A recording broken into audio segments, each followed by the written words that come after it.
사울 왕은 하나님 앞에서 실패한 왕이 되었습니다. 하나님께서 그를 이스라엘의 왕으로 세운 것을 후회하신다라고 말씀하셨고 그의 가문에서 더 이상 왕이 나오지 못하겠다 이렇게 말씀하셨습니다.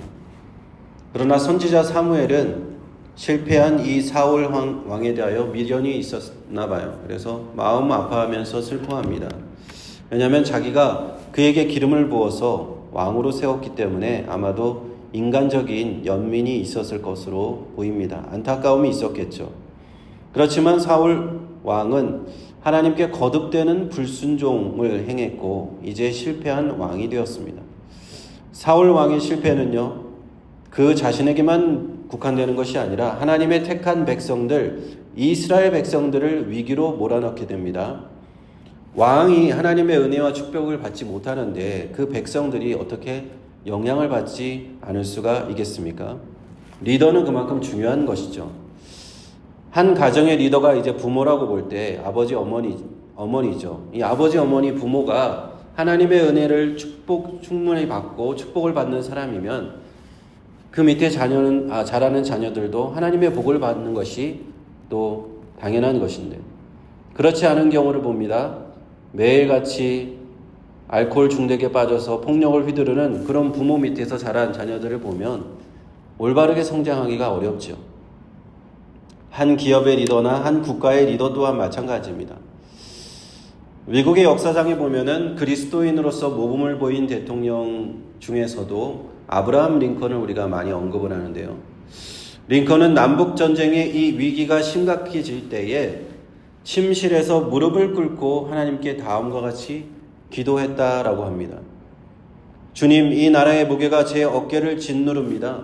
저 혼자서는 이것을 감당할 수 없습니다. 주님의 인도와 지혜를 구합니다. 이 나라를 구하소서. 그렇게 기도하는 대통령이었다는 거예요. 그의 그 신앙과 믿음과 도덕적인 리더십이 이런 분열의 시기에 미국을 분열로부터 구했고 하나로 다시금 합치게 하고 노예제를 종식시키는데 우리는 크게 기여했다는 사실을 잘 알고 있습니다. 이처럼 작게는 한 가정, 크게는 한 국가의 이 리더가 얼마나 하나님 앞에 바로 서 있는가, 이거 정말 중요한 일이다 하는 것을 오늘 말씀 통해서 알 수가 있어요. 사울 왕의 실패는 그냥 개인의 실패로 끝나는 것이 아니라는 거예요.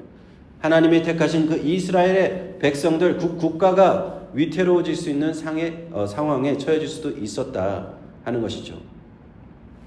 그때 하나님께서는 이스라엘 백성들을 위하여 사울 왕은 버리셨지만 새 일을 행하고 계셨습니다.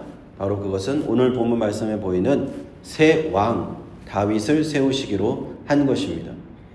여호와 하나님께서 사무엘에게 기름을 뿔에 채워서 베들레헴으로 가라고 명령하십니다. 그곳에서 이새의 아들 중에 한 명에게 기름을 부으라고 하신 것이죠. 그리고 첫째 아들이 그 앞에 나왔을 때 엘리압입니다. 엘리압이 나왔을 때 사무엘은 그의 수려한 외모와 훤칠한 키를 보고는 이가 사울 다음으로 왕이 될 왕이구나 라고 생각을 합니다. 그러나 우리가 7절에 보면은 여호와께서 사무엘에게 이르시되 그 용모와 신장을 보지 말라. 내가 이미 그를 버렸노라. 나의 보는 것은 사람과 같이 아니하니 사람은 외모를 보거니와 나 여호와는 중심을 보느니라 하십니다. 하나님의 말씀은요, 그 용모와 신장을 보지 말라는 겁니다. 사람은 외모를 보는데 여호와께서는 중심을 보신다 하십니다. 그렇습니다. 하나님의 기준은 우리의 기준과 다른 것이죠. 사람은 외적인 것을 먼저 볼 수밖에 없어요. 특히 요즘에는 외모지상주의 사회잖아요. 그러다 보니까 사람들이 점점점 더 외적인 것에만 관심을 가지는 경우가 많습니다. 외적인 면에서 그 사람이 얼마나 사회적으로 능력이 있고 재력이 있고 외모가 뛰어나고 하는 것들을 자꾸 본다는 거예요. 또 자신의 커리어에서 얼마나 성공하였는가 그런 것만 본다는 겁니다. 중심을 보지 않는 거예요. 그래서 많은 사람들이 그러한 외적인 것만 보고 사람을 선택하는 결과 많은 어려움을 겪게 됩니다. 많은 경우에 또 결혼할 때 배우자를 그런 조건도 선택하는 결과 어떤 결과를 얻느냐? 하나님을 사랑하는 그 믿음과 인격이 없는데 하나님이 보시는 것처럼 그 중심을 보지 않았기 때문에 나중에 많은 고통을 겪는다는 것을 우리는 주위에서 많이 보게 되죠. 이새는 자신의 7명의 아들을 다 데리고 왔지만 하나님께서는 그 가운데 택한 자가 없다고 하셨습니다. 한 명이 남았는데 막내 아들 다윗입니다. 집에서 양을 지키고 있었어요. 왜 양을 지키게 했을까요? 막내라서 또 있겠지만은 그만큼 집안에서 그 아이에게 신경을 많이 안 썼던 거죠. 형들이 7명이나 있고 다 외모가 출중하고 훌륭해 보이는 형들이 있었기 때문에 다윗은 그냥 어린 소년에 불과했다라는 것입니다. 그런데 다윗이 마침내 사무엘 앞으로 나왔을 때 12절을 보시죠. 이에 보내어 그를 데려오매 그의 빛이 붉고 눈이 빼어나고 얼굴이 아름답더라. 여호와께서 가라사대 이가 그니 일어나 기름을 부으라. 다윗은요 엘리압처럼 큰형처럼 남자답게 키가 크진 않았을 거예요. 그러나 그 얼굴을 보니 과연 비범하였다라고 성경은 말하는 겁니다. 총명한 눈이 있었고 아름다운 얼굴을 가진 자였습니다. 13절에 사무엘이 기름불을 취하여 그 형제 중에서 그에게 부었더니 이날 이후로 다윗이 여호와의 신에 크게 감동되니라 라고 됩니다. 기름 부음 받은 이후로 여호와의 신 성령께서 다윗에게 임하였다는 것을 우리는 기록을 통해서 보는 거예요. 이전에 사울 왕이 처음에 기름 부음을 받았을 때 떠올려 보면 그때도 여호와의 신이 분명히 임했고 예언했다라고 기록이 되어 있지만 다윗과 사울은 한 가지 차이가 있어요. 그것은 무엇인가? 사울에게는 일시적으로 성령이 임했던 것이고 다윗은 영구적으로 성령이 임했다는 것을 우리는 성경을 자세히 보면은 그러한 차이를 알 수가 있어요. 그래서 14절에 보니까 여호와의 신이 사울을 떠났다라고 되어 있죠. 여호와의 신이 사울을 떠나고 여호와의 불이신 악신이 그를 변내게 했다. 여호와의 신, 이 히브리어는 그 신이라고 하는 단어는 루아흐입니다. 루아흐. 이 사울을 루아흐 여호와면 여호와의 신입니다. 사울을 떠났다는 여호와의 신. 그리고 악신은 루아흐, 똑같은 신이라는 루아흐인데 라아라는 단어예요. 악한 신. 이 루아흐라는 단어가 이제 창세기부터 쭉 나오는데 바람, 숨, 영 이런 뜻입니다. 창세기 1장 1, 2절에 우리가 잘 알고 있죠. 태초에 하나님이 천지를 창조하시니라. 땅이 혼돈하고 공허하며 흑암이 깊음 위에 있고 하나님의 신은 수명에 운행하시니라. 그때 하나님의 신, 이것이 루아흐 엘로힘 이렇게 되어 있어요. 엘로힘은 하나님의 뜻이죠. 하나님의 신 할 때 그 신이 루아흐입니다. 하나님의 신, 이 신이 떠났다는 거예요. 사울을 떠났어. 그래서 이제는 사울에게 다른 신이 왔는데 하나님이 부리는 하나님의 하나님의 그 안에 있는 하나님이 다스리시는 그 중에 있던 악한 신이 올 수밖에 없는 겁니다. 하나님께 버림받은 사울 왕의 가련함은 또 이것인 것이죠. 더 이상 왕이 되지 못하고 자신의 가문도 이제 왕의 가문에서 이제는 탈락한 그것이 끝이 아니에요. 하나님께서 성령을 거두어 버리시는 거예요. 하나님의 신을 거두어 버리시는 겁니다. 이것은 어쩌면 개인에게 있어서는 더욱더 비참한 결과일 것입니다. 성령이 더 이상 함께하지 않는다는 것, 그런 사람에게는 이제는 악한 영만 함께할 수밖에 없는 겁니다. 그 해결적으로 이제는 수금을 잘 타는 사람을 불러와서 고통당할 때마다 그 수금을 타게 해서 악신을 떠나게 하라고 이제 신하들이 요청을 하고 그렇게 하는데, 참 아이러니하게도 그렇게 온 사람이 바로 또 다윗이에요. 성령을 떠난 사울의 옆에 또 성령으로 새롭게 충만하게 된 다윗이 와서 그를 돕게 된다. 가장 그가 신뢰하는 자를, 무기 드는 자는 가장 옆에 두는 자입니다. 그 무기 든 자로 삼게 된다는 것입니다. 이러한 것을 볼 때 우리 하나님의 섭리는 참 오묘하다라고 생각해 봅니다. 버리셨는데, 사울왕을 버리셨는데 새로 택한 왕 다윗을 그가 가장 총애하는 신하로 데리고 있도록 만드신 겁니다.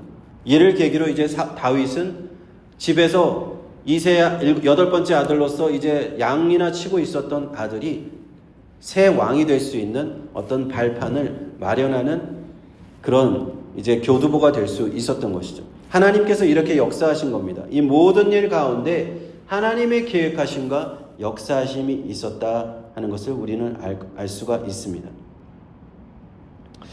그리고 또 한 가지 우리가 짚고 넘어가야 될 오늘 말씀에서 한 가지가 있는데, 그것은 다윗이 훗날에 하나님 앞에 이렇게 기도합니다. 성령이 나에게서 떠나지 말게 해달라고 기도합니다. 나중에 밧세바 사건을 통해서 다윗도 하나님 앞에 죄를 짓잖아요. 범죄하면서 다윗은 이렇게 기도를 합니다. 시편 51편 9절에서 11절에 주의 얼굴을 내 죄에서 돌이키시고 내 모든 죄악을 지워주소서.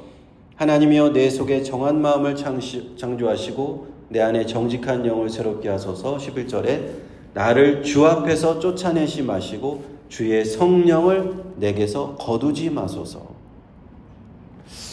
그 사울에게서 성령이 떠났잖아요. 다윗은 그것을 직접 옆에서 본 사람이에요.